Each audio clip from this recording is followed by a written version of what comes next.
You know, we've seen at the Othaya approved school, what is actually now on your screen, we have seen a couple of people there, you know, education CS, Professor George Magoha. We have also seen NAC Kenya leader Martha Karua. We have also seen National Treasury CS Ukuri Yatani, among other people who have graced this occasion. President Uhuru Kenyatta has not yet landed here, but he's expected to land before the arrival of the cortege. So those are some of the issues that you know, we are monitoring from here. We are still in the good company of two men who served under the late President Mwai Kibaki, that is Professor Michael Chege, who was an economic as well as associate advisor to the President, and Engineer Joshua Toro, who was a former assistant minister for roads, public works, as well as housing. We continue with this conversation here on what they learned, or they have learned from the departed president, and of course what legacy the late president has left that they are going to miss. I want to find out from you, Professor Chege, why was President Mwai Kibaki so keen on infrastructure development? Just like the minister here said, he realized two things. His own experience of Kenya's economy between 1963 at independence and 1978, the role played by infrastructure in opening up what were then called African areas of the economy, particularly agriculture, and the fact that there had been a decline between 78, particularly 1980s, coming the 1990s. That rehabilitation of infrastructure got priority, because if you open up infrastructure, you open up a lot of possibilities, because with the communications, you give people who grow crops, you know, in the land. Same thing with transportation itself. It's a wealth creator. It's also an income generator, plus the service sector. Infrastructure went hand by hand. Yes, as the minister is saying, a lot of it was roads, but also electricity and access to energy. I remember him saying, connect power to every shopping center. Look at what happened when shopping centers in Kenya were connected to power.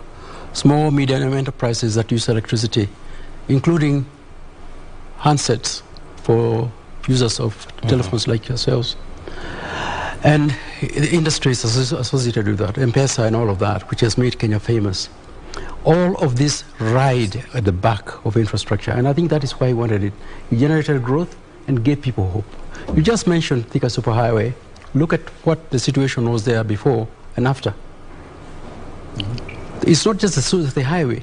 It is connected construction, building, habitation between Thika and Nairobi, to the extent that you're talking about one continuum of urbanization, which we need to look into, by the way.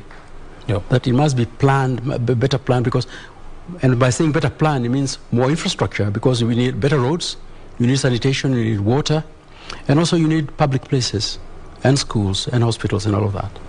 Yeah.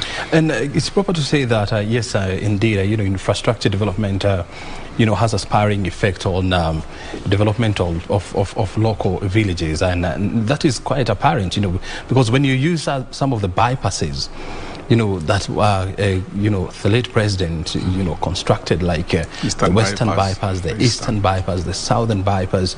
I mean, you've realized the significant development in terms of real estate. Yeah. You see towns that were never there. You see new estates that were never there before, and so that trigger effect is definitely good for economic growth. And of course, as you are saying, I mean, it also now requires, you know, the country to put in place proper urban planning mechanisms in place, and this is where, you know, the people like now Engineer Toro, you know, will help us. And as on the screen is the nephews of the departed president, you know, making way into the venue, that is Laikipia Governor Nderitu Muriithi. who was also an assistant minister for trade during Kibaki's tenure. He's also an economist, right? Yeah. And you know, an astute one. And he used to work for the International Finance Corporation, which is the lending arm of the World Bank. So also made his way there. So you know, there are also various people who are here, and if you can allow me, I can actually go through some of them. Some of even the you know, retired military generals, you know, including chiefs of generals staff. They are in attendance, you know, to honor their fallen bosses. So that is what exactly is happening. They are expecting the arrival of President Uhuru Kenyatta, who is expected. Actually, Brian, I'm told that they've arrived.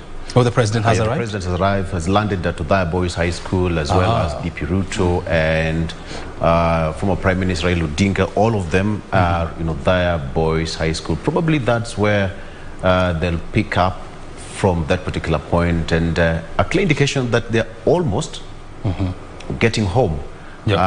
Not so well conversant with the area though, but it's now 10:21, so we would predict that not so long from now they should be there. So the president has arrived at Othaya Boys School, together with the DP Ruto also there, and former Prime Minister Raila Odinga.